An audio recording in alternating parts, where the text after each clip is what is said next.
Hello and welcome to Frontrunner Motorsport and episode 53 of One Race Wonders. In previous episodes of One Race Wonders, we have looked at Jackie Stewart's brother Jimmy, a CIA spy, Indy 500 drivers like Danny Cladis, and other stars of racing past, such as Antonio Cruz, Francois Picard, Bruce Johnston, Bob Said, Piero Drogo, Neville Liddell, Alberto Rodriguez Loretta, Jay Chamberlain, Torsten Palm, Marcel Balsa, and many others, including teams such as Konu and Bugatti.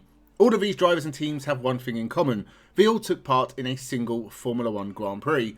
Today we are going back to the 1950s once again and looking at the life and career of Dutch one race wonder Dries van der Lof, one of the first Dutch drivers in Formula One. So make sure you subscribe and check out the One Race Wonder playlist in the end card, and let's jump into the video. This may be a short video. Andre Dries van der Lof was a prime example of rich amateur racer just giving it a go. As far as I can tell, he raced in one notable race, his one Grand Prix appearance in the Dutch Grand Prix of 1952. Dries van der Lof was the CEO of a Dutch wiring manufacturer, a really big one called Troncher Cable Fabriek. It still exists to this day. Dries van der Lof became CEO and presumably this funded his motor racing exploits. Dries van der Lof was a car fan from a young age, driving a Bugatti Type 35 at just 18 years old.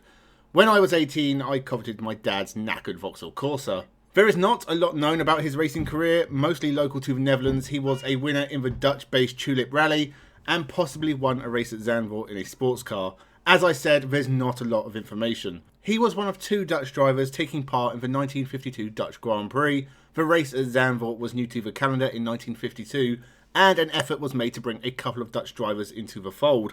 One of those was Dries van der Lof in a Hersham and Walton Motors Alton-engined F1 car. Hersham and Walton Motors also still exists.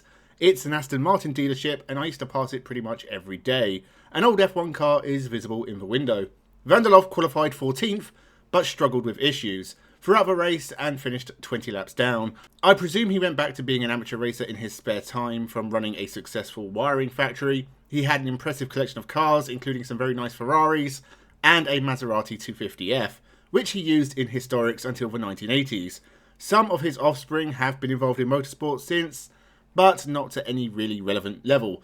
Andre van der Lof passed away in 1990, and his legacy in motorsport is slim, apart from being one of the first Dutch drivers in Formula One. The other Dutch Formula One driver at the 1952 Dutch Grand Prix was also a one-race wonder. And yes, we're going double Dutch.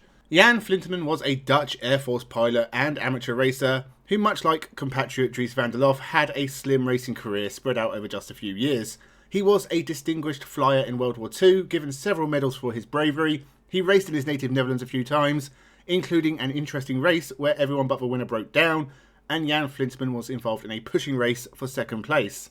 He did take part in a race at Brands Hatch, the 1951 Daily Telegraph Trophy. Unfortunately, his Cooper Mark II didn't make it to the end of the race. In 1952, he was invited to become the first Dutchman to race in Formula One alongside van der Lof. Flinterman rented a Maserati A6 GCM from Escuderia Bandeirantes. His car broke down before the end, and he ended up sharing the other team car of Chico Landi, coming home in 9th. Afterwards, Jan Flinterman returned to the world of aviation, becoming a board member of Martin Air Holland in the 60s. And that is the story of two Dutch Formula One one-race wonders, both of whom had very brief racing careers. So we went double Dutch for this episode because, honestly, there wasn't really enough to make a full video for either driver. It was very hard to find information about them, so maybe if you know anything about Dries van der Lof and Jan Flinterman, let me know. Make sure you subscribe to the channel for more motorsport and episodes of One Race Wonders. Let me know your thoughts in the comments below. Thank you for watching. More content incoming later this week.